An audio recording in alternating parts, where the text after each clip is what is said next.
Coucou les barjots, c'est Momo. Tu te souviens de moi? Non, tu me connais pas?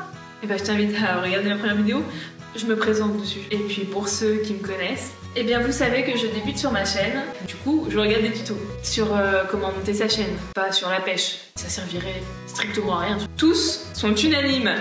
Je dois parler de quelque chose qui me passionne et que je connais par cœur. Et du coup, j'ai dû choisir un nouveau thème. Alors pour ça, j'ai décidé de me lancer dans quelque chose dont personne n'a jamais parlé. De l'originalité, mesdames, messieurs, veux-tu en voilà. Mon thème, c'est tout simplement la bouffe. Mais plus particulièrement, un sujet qui est tue dans notre société actuelle. Et oui, personne n'en parle. Et pourtant, ils sont là, tous les jours, ce phénomène grandit. Enfin, je sais pas s'il grandit, mais en tout cas, il est là. Des gens compliqués dans la bouffe. Les relous, quoi. T'en connais des gens comme ça. Tu les reçois chez toi. Tu dois leur préparer un menu adapté à leur goût. Le stress monte. Tu es en sueur quand tu sers le plat. T'as l'impression de te présenter à un jury Top Chef. Tu as un sourire crispé. Et tu scrutes.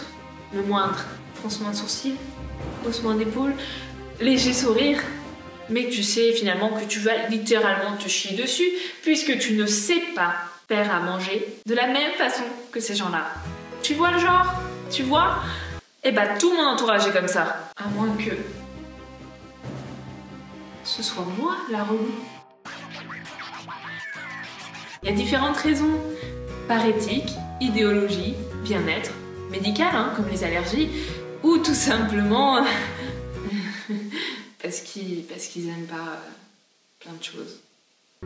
Et je trouve que ces gens-là ne sont pas suffisamment défendus. Mais oui, c'est difficile d'être difficile. Et je vais vous le prouver.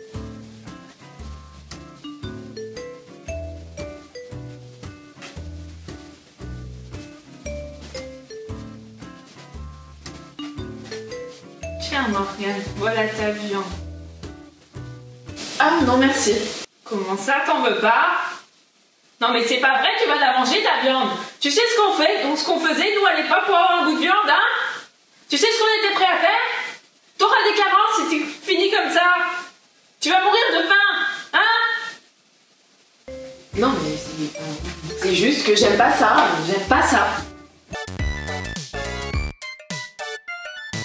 Enfin bref, je ne regrette pas du tout mon choix, étant donné les différents bienfaits que cela apporte sur mon corps.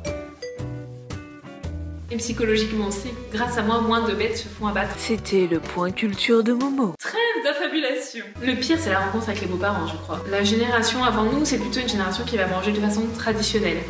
Et quand tu manges pas de viande, c'est pas vraiment traditionnel, par exemple. Sauf que si c'était que la viande que je mangeais pas. Et voilà ma petite Morgane. Une purée fait maison avec un bon gros morceau de gigot. Bon Momo, un petit rosé pour faire passer les villages. Et ce soir, pour finir en beauté, un moule frites.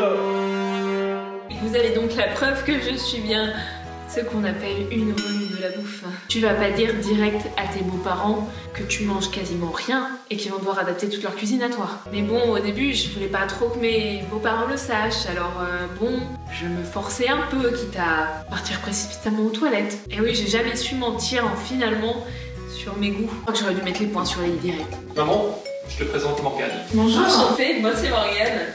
Alors, je n'aime pas la betterave crue. Tout ce qui est viande, non mais franchement ça me fait gerber. Surtout aussi la poiscaille, surtout l'odeur, c'est dégueulasse.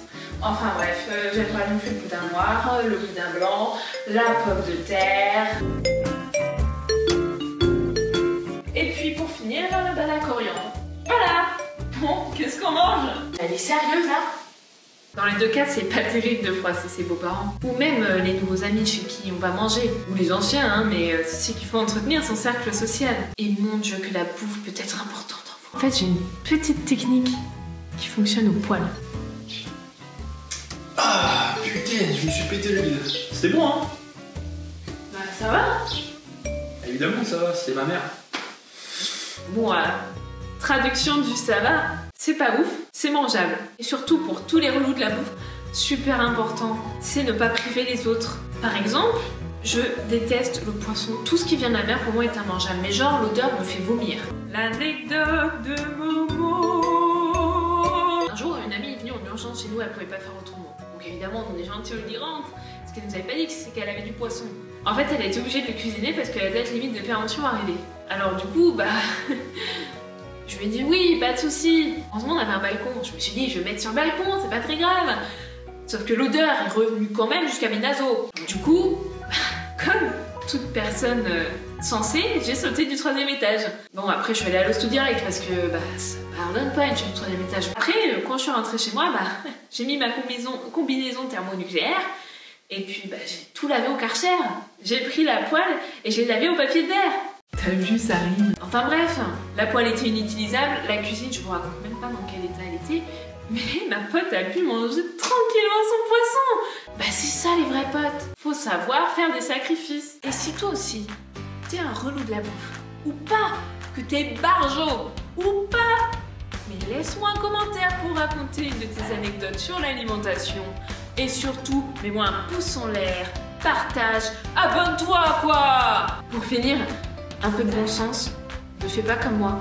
N'invite pas une intolérante au lactose à une soirée raclette, ça se fait pas. Allez, bisous mes barjots.